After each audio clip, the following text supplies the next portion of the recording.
Hello बच्चों, good morning.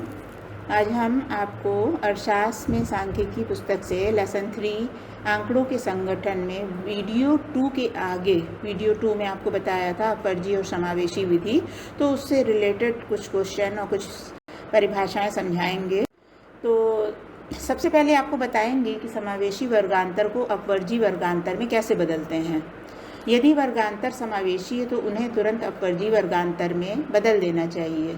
इसका नियम ये है कि एक वर्ग की उच्च सीमा तथा अगले वर्ग की निम्न सीमा के अंतर का आधा करके उसे निचली सीमा में से घटा दिया जाता है और ऊपरी सीमा में उसे जोड़ दिया जाता है। एक उदाहरण दिया है, तो जैसे आपका ये दिया हुआ है समावेशी वर्गांतर 1 से 9, 10 से 19 है ना, तो इसको जो है अपवर्जी में बदलना है। तो 1 में से 0.5 घटा देंगे और 9 में 0.5 जोड़ देंगे, तो 1 में 0.5 घटाएंगे तो 0.5 आएगा और 9 में 0.5 जोड़ेंगे तो 9.5 आ जाएगा। इसी तरह दूसरी लाइन में 10 में से 0.5 घटाएंगे तो 9.5 आएगा, 19 में 0.5 जोड़ेंगे तो 19.5। तो पहले में जो पहला वर्गांतर है अपवर्जी विधि का 9.5, वो उच्च सीमा है और वो दूसरे वर्गांतर 9.5 निम्न सीमा में बदल गया और यही अपवर्जी विधि कहलाती है। तो जो भी प्रश्न समावेशी विधि के दिए होते हैं, इसमें इसी विधि से अपवर्जी विधि में बदल देते हैं कि निम्न सीमा में से 0.5 घटाते हैं और उच्च सीमा को 0.5 में जोड़ देते हैं। आगे अपवर्जी श्रृंखला का एक उदाहरण दिया हुआ है। इसमें वर्ग की निचली सीमा अगले वर्ग की ऊपरी सीमा होती है। जैसे देखिए, पहले वाले में x जहाँ लिखा है 0 से 10, निम्न सीमा 0 है, उच्च सीमा 10 है, लेकिन पहले वाले वर्ग की उच्च सीमा दूसरे वाले वर्ग की निम्न सीमा बन गई है। तो ये अपवर्जी श्रृंखला है। फिर समावेशी श्रृंखला में देखिए, इसमें एक वर्ग की निचली सीमा अगले वर्ग की ऊपरी सीमा नहीं होती। इसमें निम्न और उच्च सीमाएं वर्ग अंतराल में शामिल होती हैं। जैसे 0 से 9 है तो निम्न सीमा क्या है? 0, उच्च सीमा 9, लेकिन अगले में 10 से 19 है ना, तो इसकी निम्न सीमा अलग है, उच्च सीमा अलग है। तो इसको क्या करना पड़ेगा? इसको हमें अपवर्जी श्रृंखला में बदलना पड़ेगा, जैसे कि हमने आपको अभी बताया था उदाहरण के द्वारा कि निम्न सीमा में 0.5 घटा के उच्च सीमा में 0.5 जोड़ के। अब बारंबारता सारणी कैसे तैयार करते हैं? तो बच्चों, यहाँ पे कुछ आंकड़े दिए हुए हैं। तो आंकड़ों में आप देखेंगे कि 0 कितनी बार है। ध्यान से सारे आंकड़े देखिएगा। तो 0 एक बार दिखाई देगा, तो मिलान चिन्ह में एक डंडी खींचेंगे और बारंबारता संख्या में 1 लिख देंगे।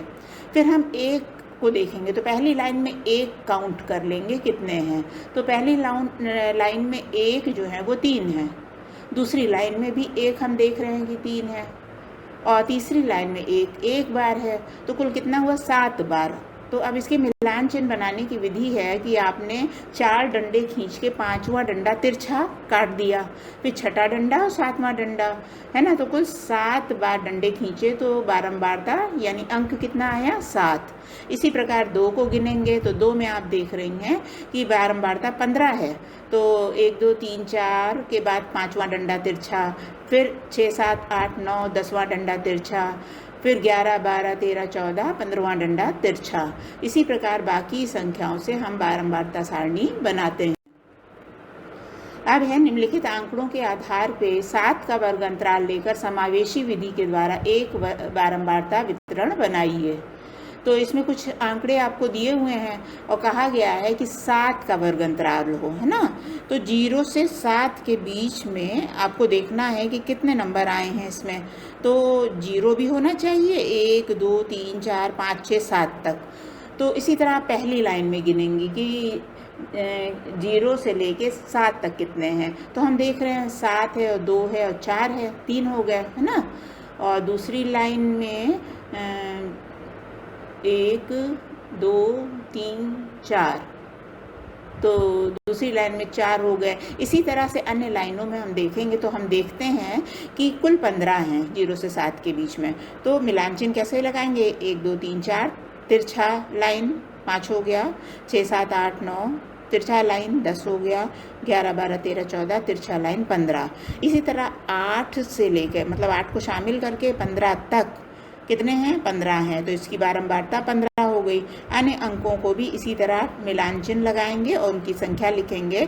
तो ऊपर सवाल में जितने भी अंक दिए हुए हैं उनकी संख्या 60 है और बारंबारता को जोड़ेंगे तो ये 60 आनी चाहिए।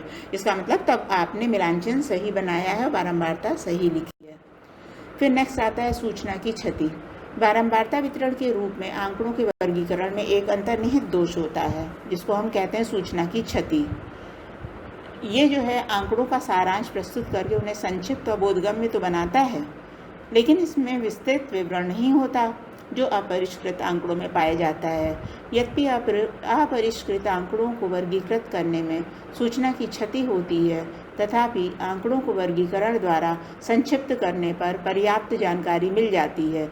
एक बार जब आंकड़ों को वर्गों में समाहित कर दिया जाता है तब व्यष्टि प्रेक्षणों को आगे सांख्यिकी परिकलनों में कोई महत्व नहीं होता। जैसे बुक में उदाहरण 4 है, आपकी PDF देंगे तो उसमें देखिएगा वर्ग 20 से 30 के अंतर्गत 6 प्रेक्षण 25, 25, 20, 22, 25 और 28 है। इसलिए जब इन आंकड़ों को बारंबारता वितरण में 20 से 30 में रखेंगे तब ये बारंबारता वितरण उस वर्ग की बारंबारता जैसे 6 को दिखाएगा, ना कि उनके वास्तविक मानों को। इस वर्ग के सभी मानों को उस वर्ग के वर्गांतराल के मध्य मान या वर्ग चिन्ह के बराबर माना जाता है। यानी 25 आगे की सांख्यिकी परिकलनों के लिए वर्ग चिन्ह के मान को आधार बनाया जाता है, ना कि उस वर्ग के प्रेक्षणों के मान को। यही बात सभी वर्गों के लिए सत्य होती है। तो बच्चों, आज इसी के साथ आपका ये 3rd लेसन समाप्त हुआ। इसके क्वेश्चन आंसर दिए जाएंगे, आपको होमवर्क कॉपी में करिएगा।